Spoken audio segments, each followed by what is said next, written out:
اس نے بڑی منت کر کے جیل کی انتظامیہ سے اس بات کی درخواست کی تھی کہ اسے جیل کے اندر اسی کمرے میں دفن کیا جائے، بھلے سے اس کی قبر پر کوئی تختی نہ لگائی جائے، لیکن وہ یہ چاہتی ہے کہ اس کا جنازہ اسی جیل کے اندر دفنایا جائے۔ یہ بات بڑی عجیب سی تھی، کیونکہ ہم لوگ کسی طور پر بھی قانون کی خلاف ورزی کر کے اس بچی کو جیل کے اندر دفنا نہیں سکتے تھے، لیکن اب ظاہر ہے اس بچی کی شہرت ایسی تھی کہ میں سوچنے پر مجبور ہو گئی تھی۔ اس کی دنیا میں کوئی خوشیاں نہیں تھی، لیکن جاتے جاتے ہمیں اس معصوم بچی کی بات کا مان رکھ لینا چاہیے۔ میں نے یہی سوچا تھا، میں جیل کی انتظامیہ سے بات کرنا چاہتی تھی، اس بچی کی خواہش کو پورا کیا جائے، لیکن اس سے پہلے مجھے لواحقین کی موت کو اطلاع دینا تھی۔ میرے لیے اس وقت اس سے زیادہ پریشانی کی بات کوئی نہیں تھی۔ میں نے اس لڑکی کو دفنانے کے لیے اس کی وصیت پر عمل کرنا تھا، کیونکہ وہ معصوم اس دنیا سے بس ایک ہی خواہش اپنے سینے میں لے گئی تھی کہ وہ جہاں پر فوت ہوئی ہے، جہاں اس نے جان دی، وہیں اس پر اس کی لاش کو دفنایا جائے۔ لیکن مجھے سمجھ نہیں آ رہی تھی کہ 14 سالہ بچی کی موت کیوں تھی؟ وہ تو بالکل ٹھیک اور صحت مند لڑکی تھی، پھر ایسے اچانک اس کا مر جانا اور یہ وصیت کرنا میری سمجھ سے باہر تھا۔ میں نے سب سے پہلے جیل کی انتظامیہ سے بات کرنے کی کوشش کی تھی، کیونکہ میں قانون کے بغیر کچھ نہیں کر سکتی تھی، مگر مجھے جو جواب ملا وہ اس سے بھی زیادہ حیران کر دینے والا تھا۔ مجھے کہا گیا کہ میں اس معاملے سے بالکل دور رہوں اور کل تک کوئی حرکت نہ کروں، اور نہ ہی اس لڑکی کے لواحقین کو اطلاع دوں، اور نہ ہی میں کسی اور طریقے کا کوئی بھی قدم اٹھاؤں جس سے قانون کو ٹھیس پہنچے۔ میں سمجھ گئی تھی کہ یہ حافظ قرآن بچی بلا وجہ تو جیل میں نہیں آئی ہوگی، اس کے پیچھے کوئی جو وجہ ہوگی، اور ضرور کوئی بڑا ہاتھ بھی اس کے پیچھے ہوگا، کیونکہ ظاہر ہے جیل کی اعلیٰ انتظامیہ کو اس بچے کی ایک ایک بات کا پتہ تھا، اور مجھے منع کیا جا رہا تھا کہ میں اس کے لواحقین کو نہ بلاؤں۔ 2 گھنٹے بعد ایک ڈاکٹر آئی جسے مجھے اس لڑکی کے پاس لے کر جانا تھا۔ ڈاکٹر نے مانور کو اچھے سے چیک اپ کیا اور اس کی موت کی تصدیق کر دی۔ مجھے ڈاکٹر نے بتایا کہ اس بچی کی موت کو 12 گھنٹے گزر چکے ہیں، اور مزید تفصیلات تو پوسٹ مارٹم کے بعد ہی بتائی جا سکتی تھی، لیکن ظاہر ہے 14 سال کی بچی کا مر جانا، وہ بھی اچانک، یہ بڑی حیرت کن بات تھی۔ تقریباً 6-7 گھنٹے گزرے تھے کہ جیل کے باہر ایک بڑی سی گاڑی آ کر رکی، اور ہمیں بتایا گیا کہ بچی کی لاش کو اس گاڑی میں ڈال دیا جائے گا، تاکہ اس میں اس کے باقی سارے انتظامات گھر والے ہی مکمل کر لیں۔ اتنی بڑی گاڑی دیکھ کر میں سمجھ گئی تھی کہ اس حادثے کی لڑکی کے رشتہ دار تو نہیں ہو سکتے، کیونکہ اتنی غریب سی بچی کے رشتہ دار اتنی بڑی گاڑی کیسے لا سکتے ہیں؟ وہ تو ایک معمولی سی ایمبولنس بھی افورڈ نہیں کر سکتے تھے۔ تھوڑی دیر کے بعد جیل کے اندر 3-4 عورتیں داخل ہوئی، جو کسی بڑے آدمی کی ملازمائیں لگتی تھی۔ انہوں نے کہا کہ وہ مہانور کی لاش ہمارے حوالے کی جائے۔ میں حکم کی پابند انہیں مہانور تک لے کر گئی۔ ان لوگوں نے لاش اٹھانے کے لیے اندر قدم رکھے، اس لاش کو پکڑا، اوپر اٹھانے کی 1000 ممکن کوشش کی، مگر نہ ہی وہ لاش اٹھا سکے نہ اسے ہلا سکے۔ ان کے چہروں پر خوف طاری ہو چکا تھا، کیونکہ 14 سال کی بچی کو اٹھانا کوئی زیادہ مشکل بات نہیں تھی۔ اتنے زیادہ سے زیادہ اس کا وزن 30 سے 35 کلو ہوگا، لیکن وہ اس قدر بھاری ہو چکی تھی کہ وہ اور 5 عورتیں مل کر بھی نہیں اٹھا سکتی تھیں۔ وہ ایک دوسرے کے منہ تکنے لگی، اب ہمیں کیا جواب دیں گے بڑے صاحب کو؟ اس لڑکی کی لاش تو بہت بھاری ہو چکی ہے۔ لاش جتنی چھوٹی ہوتی ہے گناہ اتنا ہی بڑا ہوتا ہے۔ یہ بچی کسی نہ کسی ظلم کی وجہ سے اس حال کو پہنچی ہے۔ اب ظاہر ہے جب تک اس ظلم کا دعویٰ نہیں ہوگا تب تک تو یہ انہیں نہیں اٹھائیں گی۔ کیا آپ نے اس سے کچھ کیا ہے؟ ان میں سے ایک ملازمہ نے میری طرف دیکھ کر پوچھا تھا۔ بھائی میں کیا کر سکتی ہوں؟ لاش آپ کے سامنے ہے، اگر آپ اٹھا سکتے ہیں تو اٹھا کر لے جائیں۔ میری بات سن کر انہوں نے ایک بار پھر سے زور لگانے کی کوشش کی، مگر وہ اس کا ایک بازو بھی نہ ہلا سکے۔ تھوڑی دیر کے بعد باہر گاڑی میں موجود شخص کو اطلاع دی گئی کہ اس بچی کی لاش نہیں اٹھائی جا رہی۔ وہ صاحب بھی دن دناتے ہوئے عورتوں کی جیل میں تشریف لے آئے۔ حلیے سے تو وہ نالی صاف کرنے والا لگ رہے تھے، مگر دولت کی چمک نے ان کو جاو جلال بخش دیا تھا۔ انہوں نے مجھ سے سختی سے بات کی اور کہا کہ یہ سب ڈرامے چھوڑ کر میں لاش ان کے حوالے کر دوں، ورنہ میری نوکری بھی جا سکتی ہے۔ میں نے کہا کہ میں اس بات پر کوئی پابندی نہیں لگا رہی، آپ چاہے تو اپنے 10-15 اور لوگوں کو بلا لیں، وہ لاش نہیں اٹھا پا رہے تو اس میں میرا کیا قصور ہے؟ وہ حیرت سے پھٹی پھٹی آنکھوں سے کے ساتھ مجھے دیکھنے لگا، پھر اندر جا کر دیکھا تو وہ لاش جوں کی جوں پڑی تھی، اور نہ ہی اسے اٹھایا جا سکتا تھا اور نہ ہی اسے باہر لے جایا سکتا تھا۔ بچی کے چہرے پر عجیب سی مسکراہٹ تھی۔ جو ان سب کے ذہنوں پر لرزہ طاری ہوئی کر رہی تھی۔ میں بھی کافی حیران ہو رہی تھی اور یہ لوگ بھی سوچ میں پڑ گئے۔ پھر میں نے ان کو وہ پرچی نکال کر دکھائی۔ میں نے کہا بچی نے وصیت کی ہے کہ اسے اسی کے کمرے میں اندر دفنایا جائے، اور شاید اسی وصیت کی وجہ سے اس کے جنازے کو آپ ہلا نہیں پا رہے۔ یہ حافظ قرآن بچی تھی، اس پر اللہ کا کرم ہوگا، اسی وجہ سے تو سب ہو رہا ہے۔ میری بات سن کر وہ لوگ مرعوب نظر آ رہے تھے۔ ظاہر ہے میری بات ماننے کے علاوہ ان کے پاس اور کوئی چارہ نہیں تھا۔ وہ آدمی کہنے لگا، اگر ہم اسے یہیں دفنا دیتے ہیں تو کسی کو پتہ تو نہیں چلے گا؟ اس بارے میں کچھ نہیں کہہ سکتی، میں نے انہیں سیدھا سیدھا جواب دے دیا۔ چلیں پھر یہ معاملہ ہم آپ پر چھوڑتے ہیں، ہم آپ کو پابند نہیں کریں گے، آپ جو چاہیں اس کی لاش کے ساتھ کریں، لیکن اگر ہمارا نام کہیں بھی آیا تو اچھا نہیں ہوگا۔ میں نے بس ایک بار ہاں میں سر ہلا دیا۔ مجھے پتا تھا کہ اب مجھے کیا کرنا ہے۔ میں نے جیل کی انتظامیہ کو بھی اس بارے میں مزید تفصیلات نہیں فراہم کرنا تھی۔ میں نے کانسٹیبل سے پوچھا کہ یہاں قریبی جامع مسجد کون سی ہے؟ وہ تقریباً 12 کلومیٹر دور تھی، مگر اتنی بھی دور نہیں تھی کہ وہاں پہنچا نہ جا سکے۔ میں اپنی گاڑی میں وہاں پہنچ گئی۔ سننے میں آیا تھا کہ اس مسجد کے امام صاحب بہت بڑے عالم تھے اور مجھے کسی بڑے عالم کی ضرورت تھی۔ خیر ظہر کا وقت تھا، مولوی صاحب اپنی نماز سے فارغ ہو کر ذکر میں مصروف تھے۔ میں ان کے پاس جا پہنچی۔ میرا حلیہ دیکھ کر وہ گھبرا گئے کہ شاید میں ان پر کوئی کیس کرنے آئی ہوں۔ میں نے بتا دیا کہ میں یہاں ایک بچی کے معاملے میں کوئی بات کرنا چاہتی ہوں۔ انہوں نے مجھ سے تفصیلات پوچھی۔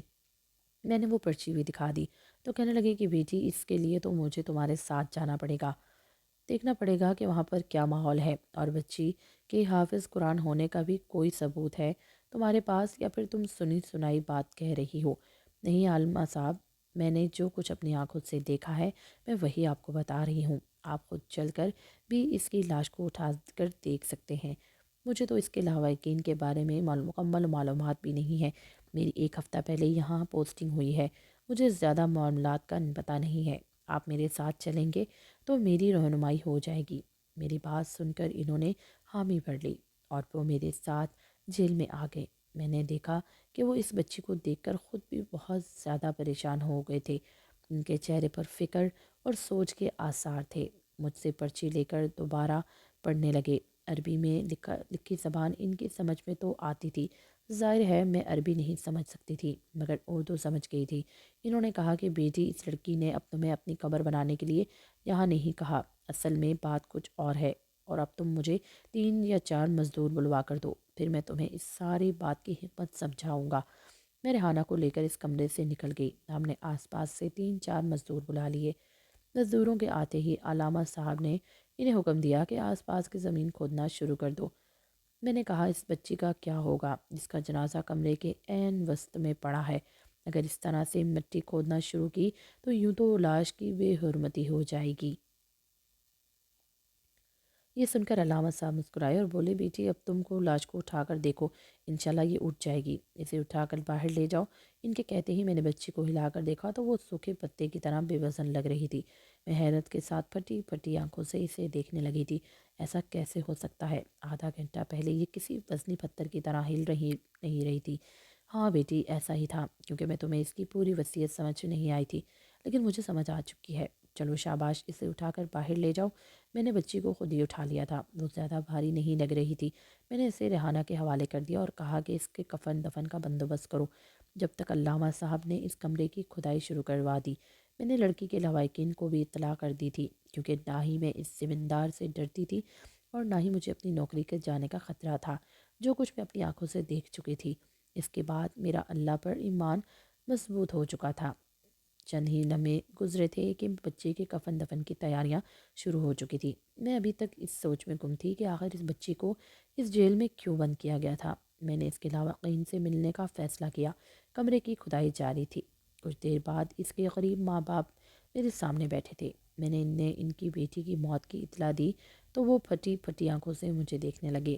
میری بچی کی عمر ہی کیا تھی؟ ان ظالموں نے اسے یہاں بند کیا ہوا تھا۔ بی بی جی، اللہ انصاف کرنے والا ہے، ویسے تو میری بچی کے دل میں بچپن سے ہی سوراخ تھا۔ ڈاکٹر نے کہا تھا کہ وہ زیادہ عرصہ زندہ نہیں رہ سکے گی، اچانک کسی دن اس کی موت ہو جائے گی، لیکن ان ظالموں نے تو اسے پہلے ہی مار دیا۔ آپ مجھے بتا سکتی ہیں کہ آپ کی بچی اتنی کم عمر میں جیل میں کیوں بند تھی؟ جی میرا نام راشدہ ہے اور یہ میرا شوہر تصور ہے، ہم لوگ یہاں پاس گاؤں میں ہی رہتے ہیں۔ ہماری کوئی اپنی زمین نہیں ہے، ہم لوگ زمیندار صاحب کی زمین پر کام کرتے ہیں اور انہی کے لیے محنت کرتے ہیں۔ میری یہ چھوٹی بیٹی جس کا نام ماہنور ہے، اسے میں نے قرآن پاک حفظ کروایا تھا۔ اپنے بچوں کو ہم دنیاوی تعلیم تو دے نہیں سکتے کیونکہ زمیندار صاحب نے ہمیں ایسا کرنے سے منع کر رکھا تھا۔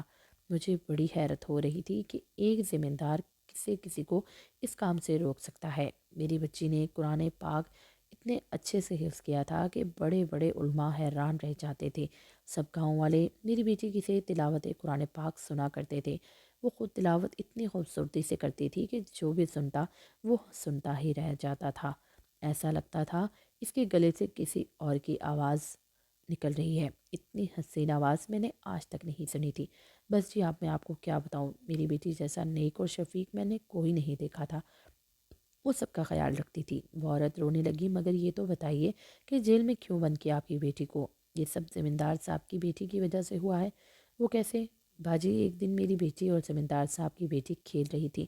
میری بچی نے اسے کچھ کہہ دیا۔ معمولی سی بات پر لڑائی اتنی بڑی کہ اپنی چھوٹی بیٹی کی اس انہونی فرمائش پر بڑے صاحب نے میری بچی کو جیل میں بند کروا دیا اور الزام لگایا کہ میری بچی چور ہے، اس نے گھر سے سونا چوری کیا ہے۔ ہم تو سوچ بھی نہیں سکتے تھے کہ کوئی اتنا بھی شفاق ہو سکتا ہے۔ اچھا آپ پریشان نہ ہو، اللہ پاک بہتر انصاف کرنے والا ہے۔ آپ یقین رکھیں آپ کی بچی کے ساتھ اس جیل میں کوئی ظلم نہیں ہوا، سب لوگ اس سے محبت کرتے تھے۔ میں نے اس عورت کو تسلی دینے کی کوشش کی۔ جی میں سمجھ سکتی ہوں، لیکن میری بچی بہت معصوم تھی، مجھے اس کا غم ساری زندگی رہے گا۔ مجھے اس عورت کے اوپر ترس آ رہا تھا۔ اتنے میں علامہ صاحب نے مجھے اطلاع دی کہ کمرے کی کھدائی مکمل ہو چکی ہے اور وہ مجھے حیران کر دینے کے لیے تیار تھے۔ میں اندر گئی تو میری آنکھیں پھٹی کی پھٹی رہ گئیں۔ اب تو وہاں مزدور بھی نہیں تھے۔ میں نے دیکھا کہ مٹی سے ایک چمکتی چیز نظر آ رہی تھی۔ علامہ صاحب نے مجھے کہا کہ یہ اٹھاؤ اور اس کے ماں باپ کے حوالے کر دو۔ جب میں نے اسے اٹھانے کی کوشش کی تو وہ بہت وزنی تھی، جس کا وزن کم سے کم 5 کلو ہوگا۔ میں نے جیسے ہی اسے اوپر اٹھایا تو میری آنکھیں پھٹی کی پھٹی رہ گئی تھی۔ وہ تو سونے کی ایک تھیلی تھی جس کے اندر بے شمار قیمتی ہیرے جواہرات تھے۔ اس کا کیا کرنا ہے؟ علامہ صاحب نے یہاں یہ کیسے آئے؟ بس بیٹا جو اس بچی نے لکھا تھا اس کا مطلب یہی تھا، اسی وجہ سے تو اس کی لاش اٹھائی نہیں جا رہی تھی۔ وہ صبح شام تلاوت قرآن پاک کے بعد اپنے ماں باپ کے لیے دعائیں مانگتی رہتی تھی۔ جتنا عرصہ وہ یہاں پر قید رہی وہ بس ایک ہی دعا کرتی رہتی تھی کہ اے اللہ میرے ماں باپ کو افضل کر دے، انہیں اتنی دولت دے کہ وہ کسی کے پاس مزدوری نہ کریں، زمیندار کے پاس بھی نہیں۔ دیکھو تو وہ ہر روز اپنے مالک کو خط بھی لکھتی رہی اور زمین میں دفن کرتی رہی۔ علامہ صاحب نے مجھے 10 سے 12 مزید خط دکھائے جنہیں دیکھ کر میں رو پڑی تھی۔ اتنی چھوٹے سی بچی کو اپنے ماں باپ سے اتنی محبت کرتی تھی، یہ سب کچھ میں اپنی آنکھوں سے دیکھ رہی ہوں۔ سونے کی وہ پوٹلی جب میں نے بچی کے ماں باپ کے حوالے کی تو وہ بھی حیران رہ گئے۔ وہ میری طرف ایسے دیکھنے لگے جیسے میں ان کے ساتھ کوئی مذاق کر رہی ہوں۔ اگرچہ یہ سب ان کی بچی کی موت کا ازالہ تو نہیں تھا، لیکن اگلے 1 سال میں اس زمیندار سے زیادہ جائیداد اور محلات بنا کر انہوں نے اس زمیندار کو حیران ضرور کیا تھا۔ سچ ہے کہ ایک حافظ قرآن کی دعا ضرور قبول ہوتی ہے کیونکہ اس کے سینے میں اللہ تعالیٰ کا کلام پاک محفوظ ہوتا ہے۔ اور پھر 1 سال بعد وہی زمیندار جس نے اس بچی کو جیل میں بند کروا دیا تھا، اس کی ساری دولت اور عزت مٹی میں مل گئی تھی۔ آج وہ پاگلوں کی طرح سڑک پر بھیک مانگتا ہے۔ مجھے نہیں پتا کہ اس کے ساتھ کیا ہوا تھا، مگر میں اتنا جانتی ہوں کہ اگر کوئی کسی کے ساتھ ظلم کرتا ہے تو وہ ایک نہ ایک دن اللہ تعالیٰ کی پکڑ میں ضرور آتا ہے، اور اس زمیندار کے ساتھ بھی یہی کچھ ہوا تھا۔